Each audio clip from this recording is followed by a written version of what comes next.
My girlfriend said not tonight, too tired when I mentioned moving in together. 48 hours later, she blocked me on everything. So I read the lease I guaranteed, sent one email at 11:47 p.m., and watched 30 days rewrite her entire life. Okay, so I am still processing this and honestly don't know if I went nuclear or just protected myself. I need some outside perspective because my brain is spinning. I have been with Brooke for 10 months. Like, good together talking about weddings, getting a Labrador, the whole thing. She is this TikTok stylist with that soft girl aesthetic champagne taste, but let's say her income's more IPA budget. Whatever, I make decent money as a civil engineer here in Nashville, so I didn't mind covering dinners and stuff. 4 months ago, she found her dream studio in the Gulch. Problem was, her credit's shaky and the landlord wanted a guarantor. She looked at me with those eyes and said, "Tyler, this could be our place eventually." So I signed the paperwork and fronted the $3,100 security deposit, then bought pretty much everything: sofa, bed, dining table, television, those fancy linen drapes she had to have. I even assembled it all myself because she doesn't do IKEA instructions. God, typing this makes me feel so stupid. 2 weeks ago, I brought up timelines.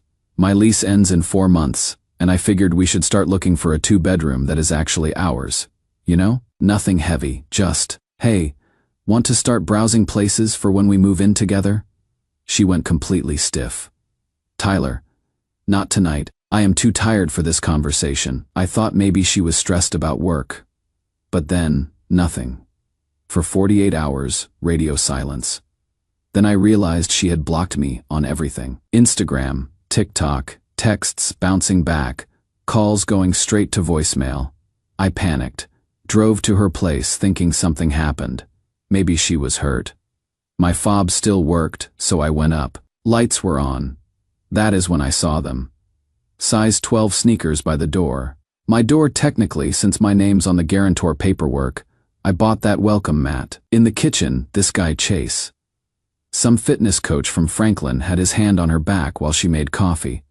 At 9 p.m., both looked comfortable. Like this wasn't new. They saw me and just froze. Nobody said anything for what felt like an hour but was probably 30 seconds. I set my key on the entry table and walked out. No yelling, no scene, just left. Drove home in this weird calm state. You know that feeling when you are so shocked your brain just goes into computer mode? I sat at my kitchen table and opened the lease PDF on my laptop. Started reading every single clause because I am an engineer, and that is what I do when life gets chaotic. Clause 18C. Guarantor withdrawal. Guarantor may withdraw from this agreement via written notice to landlord, triggering a 30-day cure period for tenant to secure alternate guarantor or vacate premises. I drafted an email to Mr. Henderson, the landlord professional. Brief: I am formally withdrawing as guarantor for lease number. Please initiate the required 30-day cure period per clause. 18C. Thank you. CC with the building office. Sent it at 11:47 p.m. Turned off my phone, went to sleep.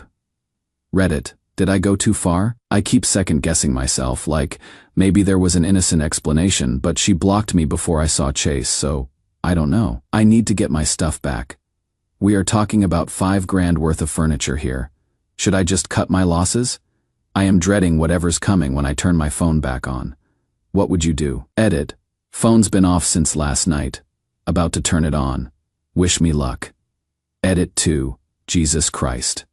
47 missed calls, 23 voicemails, emails flooding in. This is going to be a long day. Update 1. Holy shit. You guys weren't kidding about the storm that was coming. First, thank you for all the comments. Reading you dodged a bullet, and she showed you who she really is. Helped me realize I wasn't crazy. A few of you said I was heartless, but honestly, after what I am about to tell you, I think I was pretty restrained. So Monday morning, a courier shows up at my door. Official notice from the landlord. Notice to cure or quit, 30 days. Brooke has until the 15th of October to find a new guarantor or vacate. The paperwork gods had spoken. My phone started buzzing immediately. Unknown numbers, probably Brooke using friend's phone since I hadn't unblocked her yet. Emails from accounts I didn't recognize. I ignored the calls but read the messages. And guys, not one apology, not one. Here is what Brooke sent from some random Gmail account. Tyler, you cannot do this to me. My dad's credit is awful, and Chase cannot qualify for anything. You are making me homeless over nothing. This is so petty and cruel. Call Mr. Henderson and fix this. And then Chase, this dude I have never even met, has the balls to email me. Bro, you need to be a man about this. Call the landlord back and stop being vindictive. Brooke made a mistake, but you are going way too far. I screenshotted everything and saved it in a folder labeled correspondence. Didn't respond to anyone. My therapist always said I am conflict avoidant. But honestly, sometimes, silence is the loudest response. Then Janelle, Brooke's best friend, texts me. Why are you trying to push Brooke out of her home? This isn't like you. That one hurt because Janelle's good people. So I sent her one text back. Just the facts. She blocked me for asking about our future. I found her with another guy in the apartment I am financially responsible for. I only withdrew from a legal obligation I never should have signed. Radio silence for 3 hours. Then, oh, she didn't mention that part. Yesterday, Brooke tried a different angle. Sent me a long email about splitting things fairly. She wanted to keep the sofa, bed, television, and dining table, you know, the expensive stuff, and graciously offered to let me take the lamp and bookshelf. Oh, and asked if I could pay the last 2 utility bills to be mature about this. The audacity, right?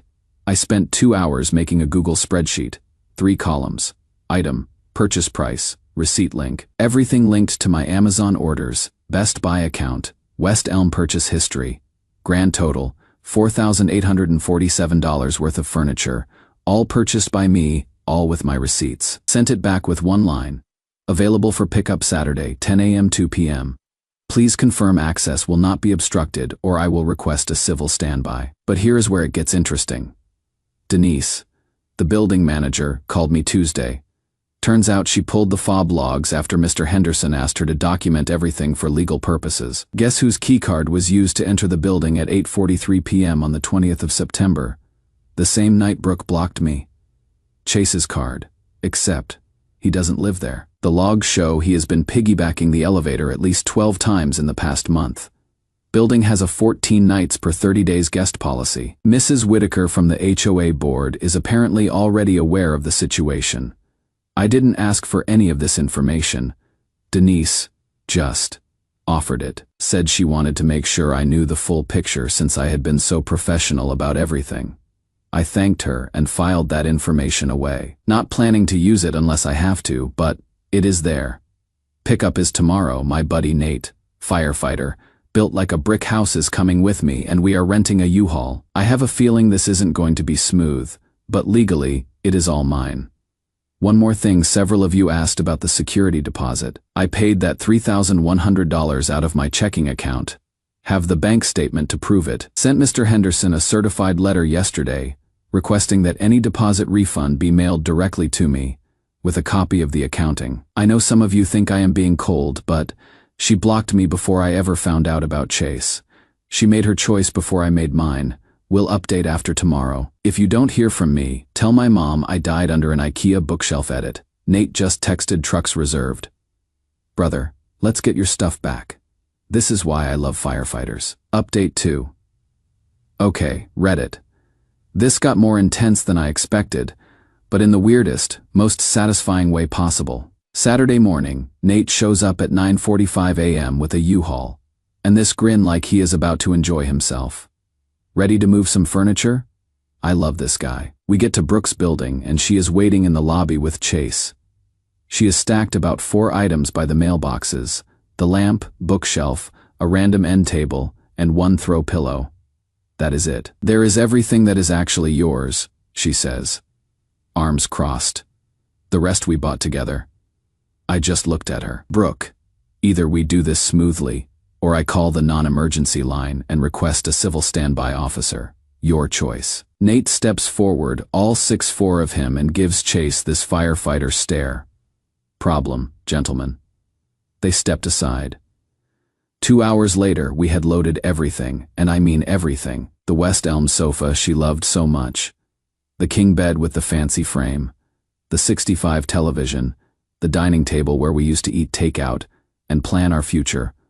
All of it gone. Brooke kept saying this is theft but couldn't explain how furniture I bought with my money was theft. Chase kept muttering about being a man, which was rich coming from a guy hiding behind his girlfriend's blocked communications. Best part? While we are loading the truck, Mrs. Whitaker, the HOA board president, walks over with a clipboard. Miss Ellis, I need to discuss the ongoing violations of our overnight guest policy. We have documented 14 separate overnight visits by an unauthorized resident this month, plus noise complaints from 4B and 7A. The fines total $420 so far. I didn't say anything. Just loaded my bookshelf while Brooke stammered through some excuse about friends visiting. But wait, it gets better. Remember that certified letter I sent about the security deposit? Mr. Henderson responded Thursday. He deducted $650 for early termination and cleaning fees. Fair enough, the place was trashed, and cut me a check for $2,450. Brooke lost her mind, got 17 calls from unknown numbers, then emails from Chase saying I was stealing her deposit money. So I did what any engineer would do. I filed a small claims court case for the remaining $650, attaching all their emails as exhibits. Specifically, the ones where Brooke called my furniture gifts and Chase said I wouldn't get a dime. The court date was set for this Wednesday. Tuesday night, I got an e-transfer for $650. No message, just money. I withdrew the claim Wednesday morning. Because here's the thing, I never wanted to destroy anyone's life. I just wanted out of a situation where I was being used, and I wanted my property back.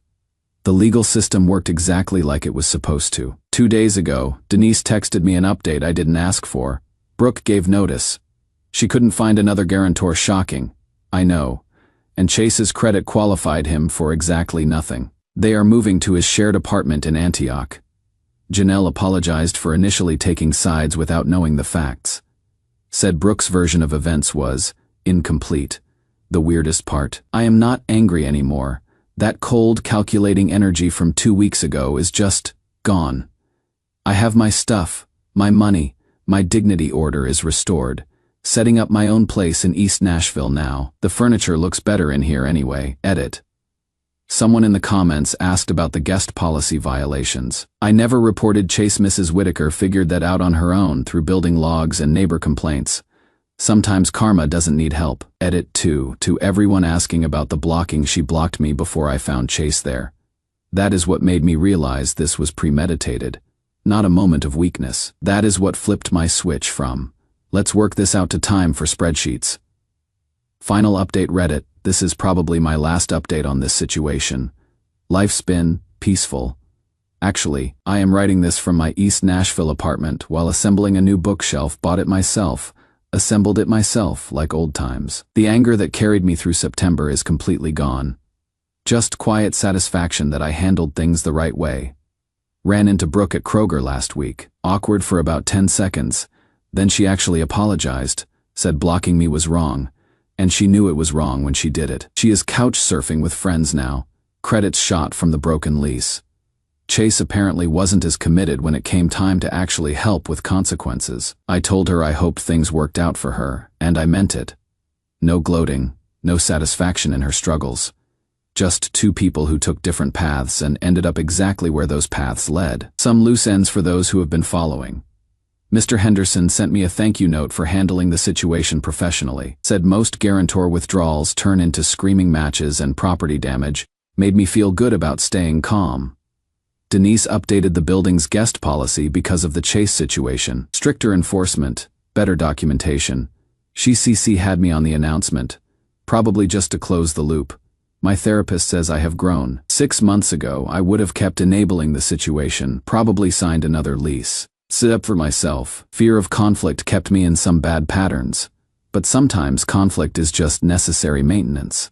Started dating someone new. Emma's a teacher, has her own apartment. Insists on splitting everything 50-50ths. We are taking it slow. After Brooke, I appreciate someone who communicates directly instead of blocking me when uncomfortable conversations come up.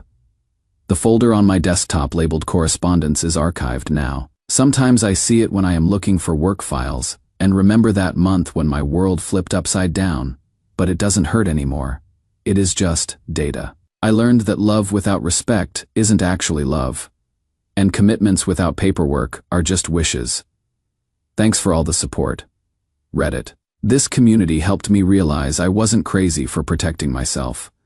Sometimes the most loving thing you can do is walk away. Time to finish this bookshelf and get on with my life. Edit. For everyone asking about Emma, we met through Nate's girlfriend at a trivia night. She knew the whole story before our first date, said she appreciated that I handled my business like an adult. That is when I knew she was a keeper. Edit 2. The bookshelf is assembled perfectly. No leftover screws, no wobbling. Small victories, right? Post locked. Thanks for the gold, kind strangers.